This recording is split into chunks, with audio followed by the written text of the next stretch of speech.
Hello, hello, hello. Good morning, good afternoon, good night, goodbye forever, and hello again. We are here. This is Thursday morning. I was really looking forward to continuing Promethea. If you've been watching, the last two episodes were issues one and two of Promethea, but I just sold Superman Earth 1, Volume 3, and I haven't ever had a chance to read it, so I'm going to read it before I send it out. I sold it like new, so it can't hurt to carefully read through it once more. I've never actually read anything past the preview issue of Earth 1 from Comic Con back in 2014. I was still living in New York at that time, both for Batman and for Superman. So the other thing is, I don't remember what the preview was about, so it's good to come back to this. This is 6 years old at this point, this book. It's a beautiful hardcover, and I just realized that it's also a uh, New York Times bestseller. That's crazy for a graphic novel. Gotta love it. All right, here we go. Again, I know nothing about this. It looks like a grittier Superman, kind of like Nolan's version of Batman. So this is written by Michael Straczynski and pencils by Adrian Syaf. I'm probably butchering that. Syaf, Syaf. This looks really cool. The pencils, really modern and dynamic angles and whatnot. Dedications. Every generation grows up with a version of Superman that is their Superman. For me, that was the Silver Age Superman, whose face was kind and thoughtful and wise and compassionate and yet impossibly strong, unyielding, honorable. So, this third volume of Superman Earth 1 is dedicated to the memory of Kurt Swan, who was my gateway drug to a deep and abiding love of Superman mythos. That's from Straczynski. Now, from the artist Adrian, to the memory of my father, Tamzir Az, who bought me my first comics and taught me how to draw, my mother, wife, and my little son, Fari. All right, here we go. All right, it starts with an origin picture. Krypton, Superman's mom and dad. We've seen this millions of times before in other comics. We know what's going to happen. He gets shot off into the earth and lands in Kansas. Right? Let's see what happens this time.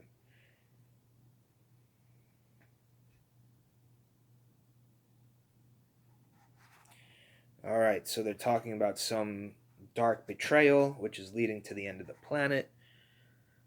I have programmed the ship's molecular structure with all our knowledge. He will have what he needs. No, he will not, for he will not have us. Go with our love, Kal-El. It's time. Still, I worry, Jor-El, if he should be followed by Z. Zod, perhaps, because Zod's always an evil piece of shit trying to get at Superman? Possibly. We'll see. Engaging warp. Zoom! And Krypton explodes with the green center. Yep, that's how you know. Ah! Oh, crap. So Clark just woke up, or we could assume it's Clark since he just punched a hole in the wall by mistake. Yep, Mr. Kent, open this door at once.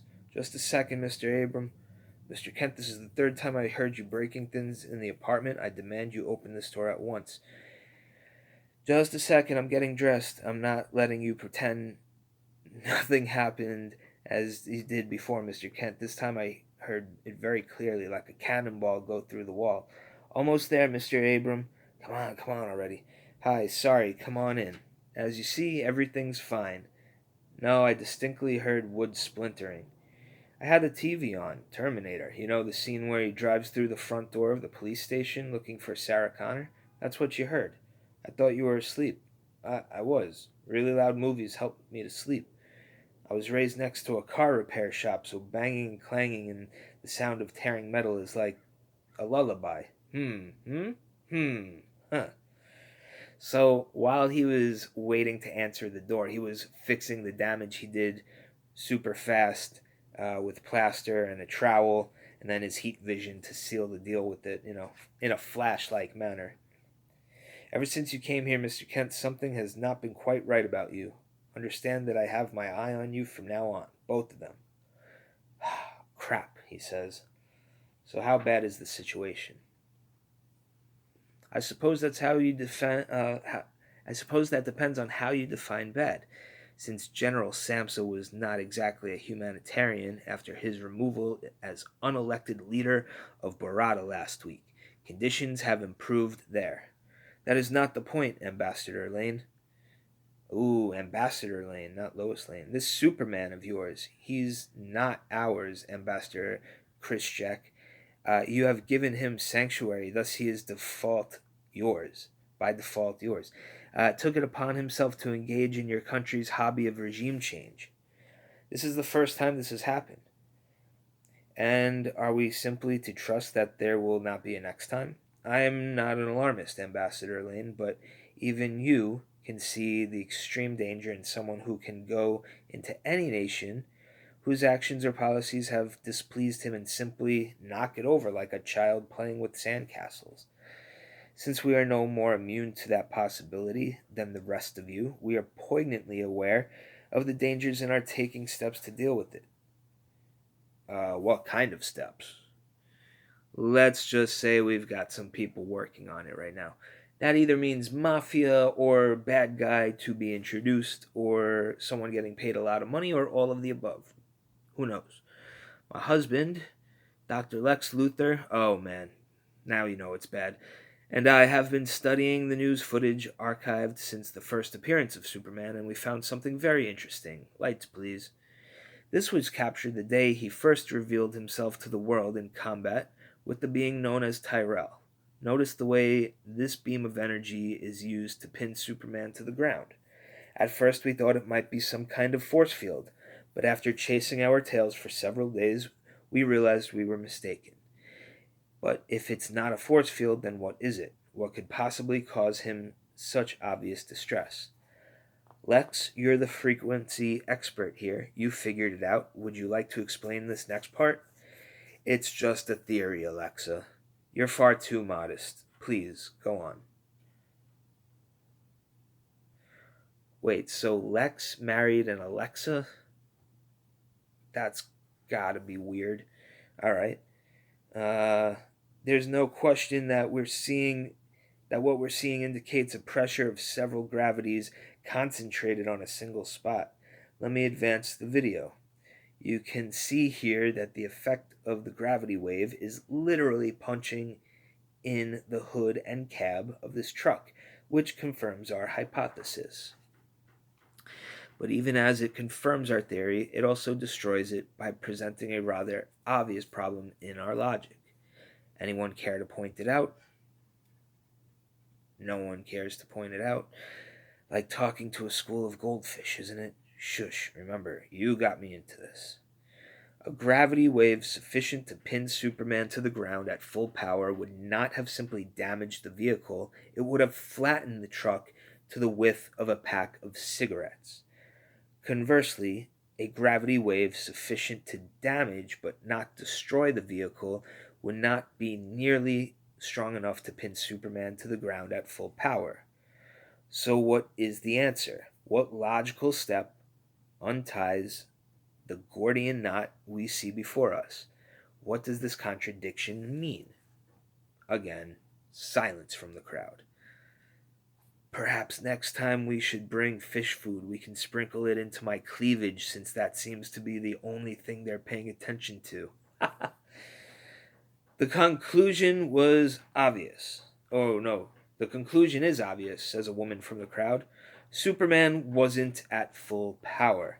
Exactly, thank you. Dear God in heaven, thank you, says Lex. We ran a spectroscopic analysis of the footage and found a frequency of light not native to our own sun, with elements of redshift indicating an older star. From a planetary sciences perspective, it's Lex. Tell the nice generals what they've come here to hear. Here to hear. Okay. if the frequency of red light matches the star system of Superman's home, and if, as we suspect, he draws his powers from the frequencies of our yellow sun, and if we could devise a system to deliver those red star frequencies at a level powerful enough not to be dissipated by our own sun, then it might be possible to depower him like draining a battery, reduce him to, well, us. Everybody's looking around like, oh my God, this is something. This is great. Simple once I thought about it. Perhaps a red frequency bomb. High power energy weapons are the way to go. Somebody get DARPA on the phone.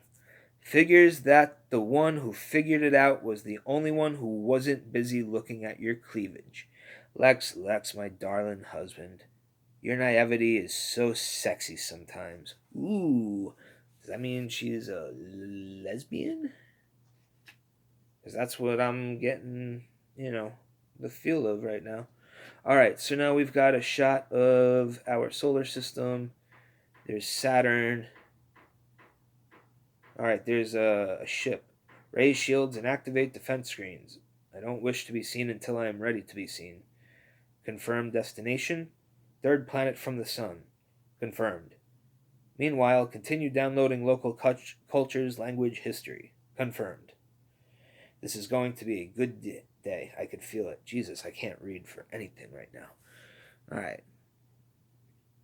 All right, back to Clark and Lisa.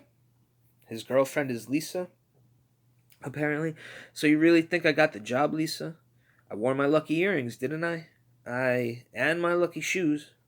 Well, if you're going to be so scientific about it, the agency said the photographers are looking for models that stay fresh and young and future forward. There's time travel involved, and I am so all of those things. It'd be great to get this job, to get a job instead of, well, the escort job. You're the only person I could talk to about that part of my life, Clark. You have no idea how much that means to me. That you accept me helps me give me the courage to keep trying. It helps me think maybe I'm not so weird after all. There's people out there a lot weirder than you.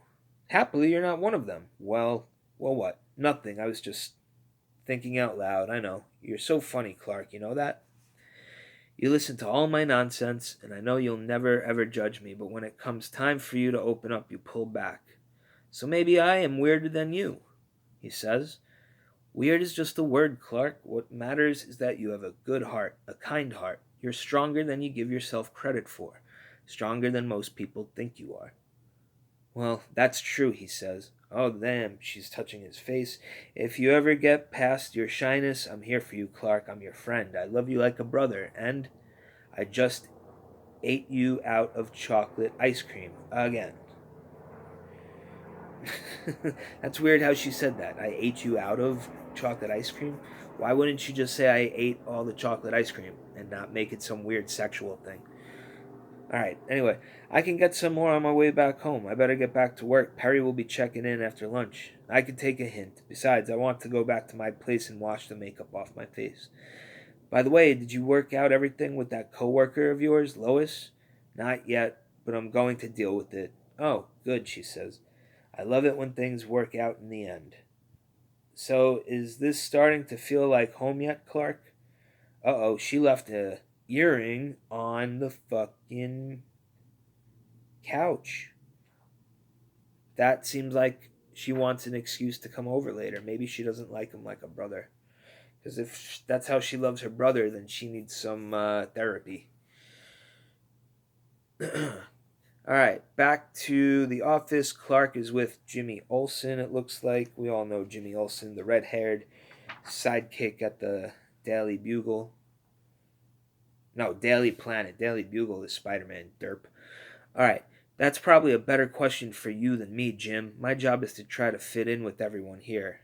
You, Lois. Jimmy says, then you don't have anything to worry about. Just a second. Gotta put the hard copies of the photos from yesterday in with Lois's copy. I told Perry we can't just cloud it all the way, but we can just cloud it all the way, but he's way old school. If I even try to tell him a cloud is something other than where rain comes from, he starts falling down and frothing at the mouth. Clark just uses his super breath. Whoa, man down. All the papers go everywhere that Jimmy was trying to put away.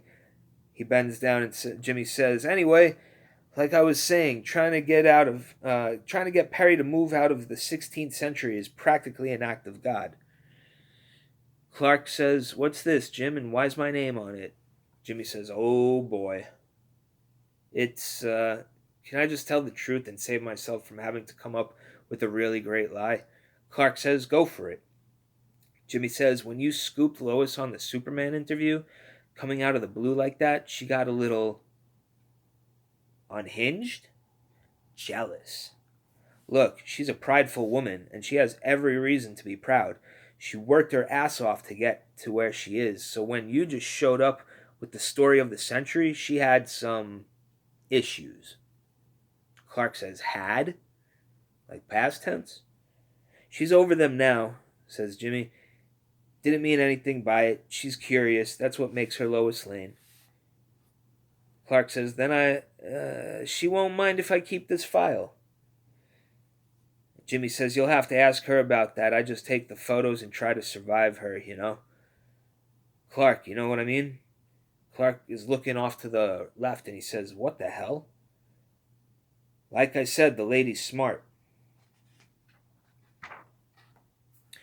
You never know what she'll come up with next. Oh, God. Yeah, she took a page out of Batman's book. Have you ever seen a Superman signal? No. That's not a Metropolis thing. That's a Gotham thing. And that should be left to the bats, I would think. And the millionaires, not the farm boys. It'll get to their head, you know? All right, so you saw what I saw. You never know what she'll come up with next. Lois Lane is standing right by the signal. And then you see the question, why? Superman pops out from the left. And she says, I figured it might be the best way of getting the attention of someone who spends most of his time in the clouds.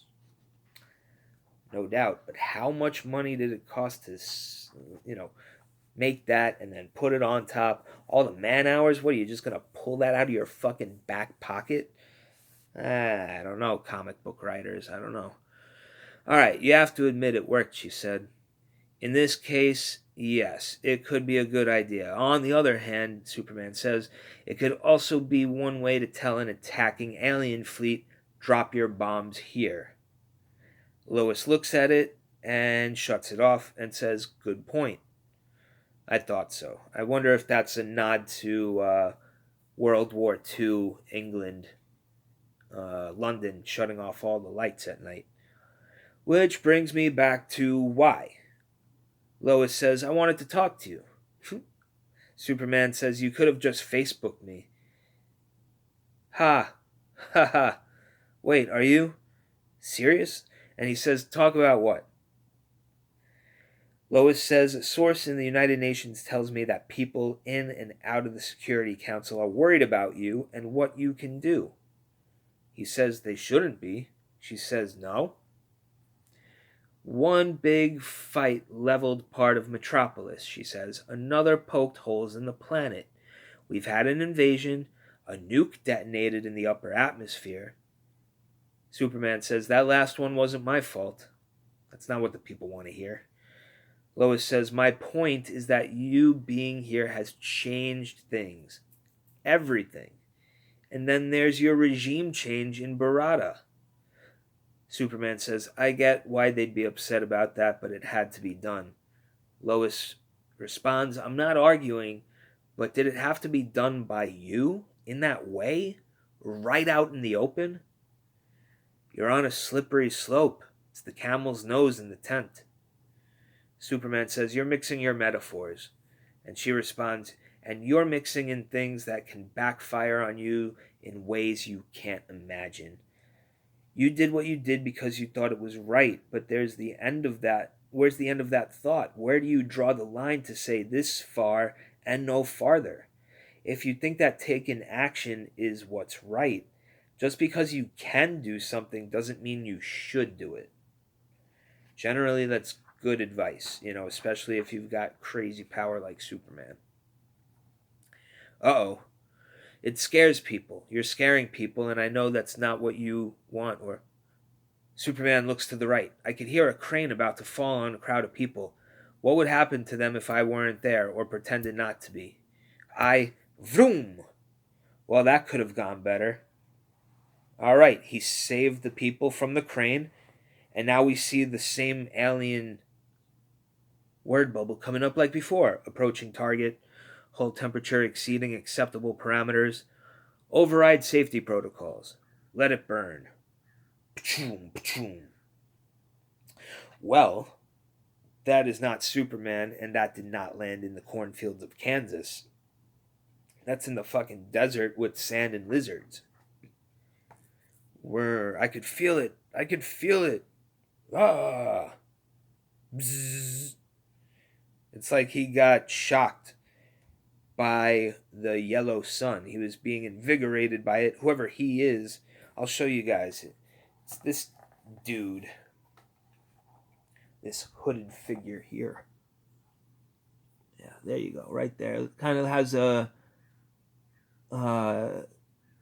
what's that? The swan song from Led Zeppelin. The one who flies... Oh, Icarus. The one who flies too close to the sun. That looks exactly like that. I bet you that's where they got that from. But he gets shocked by the yellow sun. And then we go back to the Daily Planet with a confrontation between Lois Lane and Clark Kent. She says, "No, I'm glad I did it, and I'll do it again." He says, "Do you spend a lot of time spying on other employees?" She said, "Until you showed up, there wasn't the need, and besides, I wasn't spying, my sources were legal. And if I were spying, I'd have set up cameras in your apartment, wired your phone." "So what do you call it?" Clark said. "Research." She says, "Does the name Janet Cook ring a bell?" He says, "Yes, maybe. Okay, no." Excuse my foot, and excuse my foot. Oh, man. Reporter for the Washington Post. She wrote a story about an 8-year-old heroin addict. Earned a Pulitzer Prize, just one problem. He didn't exist. She made him up. Uh-oh. A guy from nowhere shows up claiming to have an exclusive interview with the first alien being to reach Earth. The story of the century. You're damned right I'm going to question it, and him. You. Question you. Except you didn't, said Clark. You talked to everyone else. The payroll office, ran background checks on half a dozen services, even called my former teachers. Just one, she says. You did everything, he responds, except interview your primary subject. Never even gave me a chance to defend myself. She said if I'd continue the investigation, I would have, but the facts bore you out. So you weren't jealous, he says, and she stops, and then she says, no. Maybe. Okay, yes. She knows she was fucking jealous.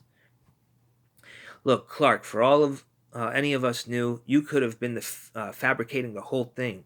The planet can't afford a scandal like that. Perry can't afford it. He's a good man. He believes in people. And this paper, even when it was teetering on collapse, having the exclusive on Superman saved the paper. It put him back in the spotlight, and he loves that. And I didn't want to see him get hurt if it turned out you weren't who you said you were. Clark says, so now you believe me? She says, as much as I believe anyone. So let's declare a truce, she says. I'll burn my notes, you'll forgive me, and we'll work together in the interest of truth, justice, and the Daily Planet, okay? He says, okay. Good. And look, can you really blame me for thinking the article could have been fake? I mean, what kind of name is that for a planet anyway? Krypton? And we go back to where the guy landed in the spaceship. Krypton.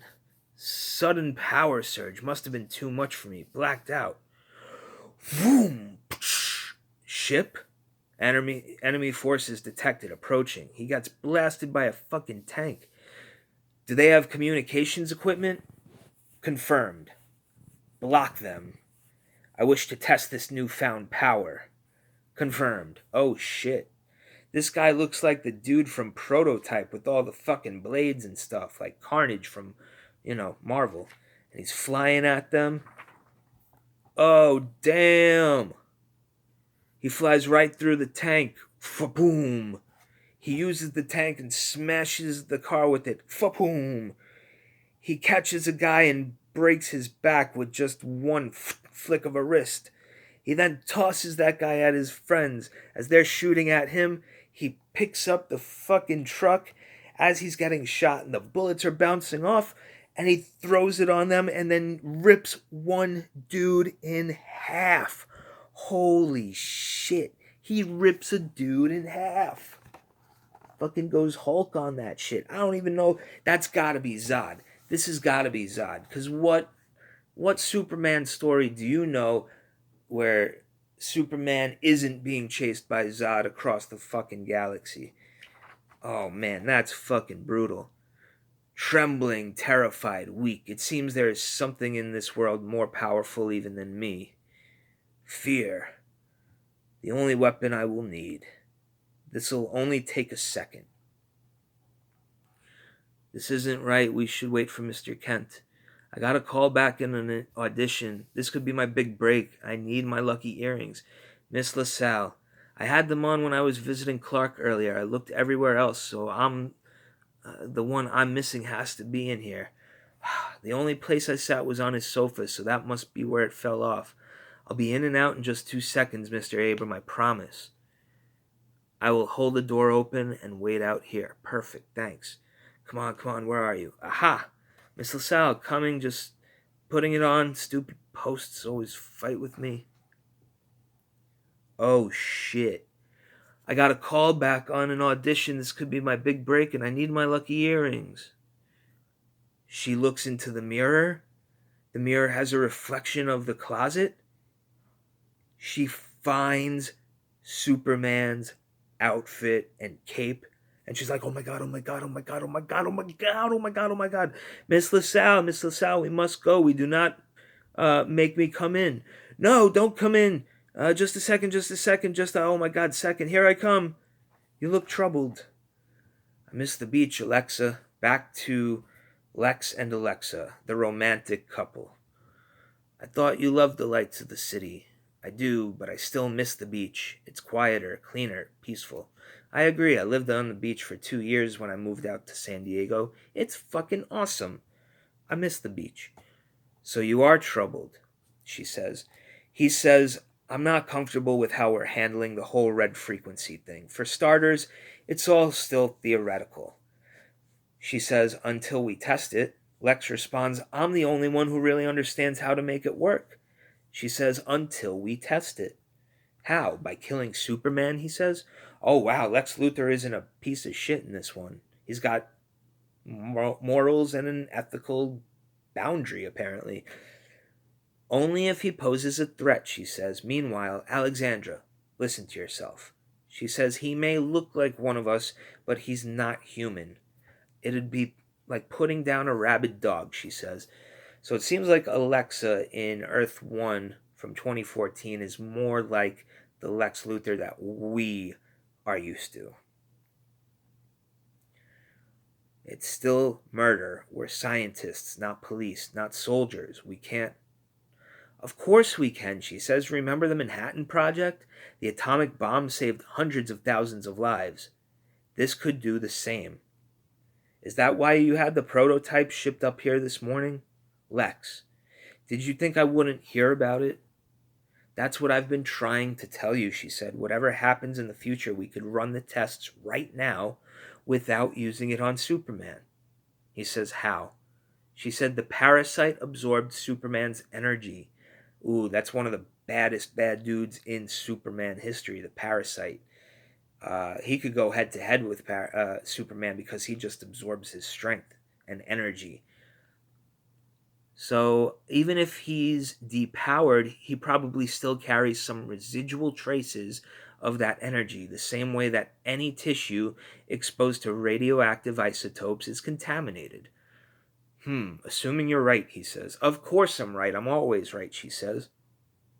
He responds, then the prototype should produce measurable fluctuations in his tissues. And she says, thus proving the device works. My darling, darling Lex, I know you've been torn about the work we're doing, and I wanted to surprise you with a safe, controlled way to test your marvelous idea. Your idea, he says. I just made it work. Doesn't matter. I love you, Lex, and I want you to be happy and comfortable with our work and with me. He says, I've never not been happy and comfortable with you, Alexandra. I love you more than life itself. Aww. She says, I guess we have that in common. And they kiss. And then it says, are you sure you're okay, Lisa? Oh shit, she's talking to Clark now. And we got to end it with this page. Of course I'm okay. Why wouldn't you think I wasn't okay? If you were shaking your foot any faster, it'd snap off and fly across the room. It's a nervous tic. Hence my question, he says. No, it's just, if you found someone had a secret, no, I mean, obviously we all have secrets, so there's no big deal about finding out that someone has a secret. I'm saying, what if you find out that secret and you don't know what to do about it? Do you tell them? Do you not tell them? Do you hint at it, hoping maybe they'll figure it out that you know, but you're worried that if they figure it out, they won't believe that you let them figure it out, and they'll think that you were hiding the fact that you knew their secret and stupidly let it slip when you were really just trying to help them? What would you do, Clark? He says, wow. She says, I know, I'm sorry. He says, I'm in awe of the sheer architecture of that sentence. It was like looking at the Sistine Chapel, if the Sistine Chapel were made out of words. Yeah, that was a crazy non-run-on sentence that made sense. Is this about your other job? Are you worried about someone's going to find out about you being an escort? No. Yes, that's exactly what I'm talking about. If you found out that I had this whole secret other life that you'd had no idea about, Lisa, are you coming out of the closet to me? No, I mean, yes, the closet, a secret in the closet. Would you tell me you knew? She's so fucking freaking out. I guess it would depend on whether or not you could be in danger. This is one David 9 repeat. We have to get everyone off the bridge before this whole thing comes down. I mean, that is, I just realized I'm late for work. Can we continue this later? Clark, great. Looking forward to it. See you later tonight. Clark, gotta go. Sorry, I'm trying to tell you, you don't have to. Bye. Doesn't matter what planet they come from. Men are so freaking dense. See you in the continuation of this book in the next episode. Peace.